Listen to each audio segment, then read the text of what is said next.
ആഗോള കത്തോലിക്ക സഭയുടെ തലവൻ ഫ്രാൻസിസ് മാർപ്പാപ്പ വിടവാങ്ങി. വത്തിക്കാനിലെ വസതിയിൽ പ്രാദേശിക സമയം പുലർച്ചെ 7:35 അന്ത്യം. 88 വയസ്സായിരുന്നു. 11 വർഷം ആഗോള സഭയെ നയിച്ച പിതാവാണ് വിടവാങ്ങിയത്. അർജന്റീനയിലെ ബ്രൂണസ് ഐറിസിൽ 1936 ഡിസംബർ 7 ജനനം. ഹോർഗെ മരിയോ ബെർഗോളിയോ എന്നായിരുന്നു യഥാർത്ഥ പേര്. 1958 ഈശോ സഭയിൽ ചേർന്നത്. 1969 ഡിസംബർ 13 പൗരോഹിത്യം സ്വീകരിച്ചു.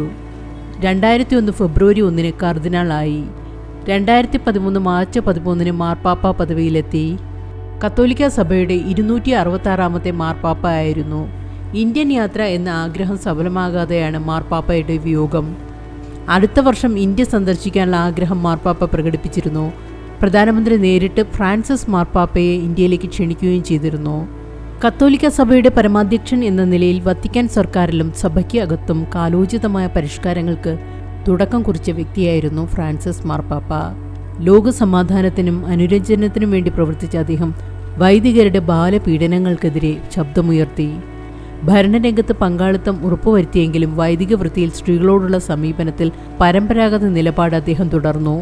എങ്കിലും മുൻഗാമികളിൽ നിന്ന് മാറി സഞ്ചരിക്കുക വഴി വേറിട്ട വീക്ഷണങ്ങൾക്ക് ഉടമയായി ഫ്രാൻസിസ് മാർപ്പാപ്പ മാറി.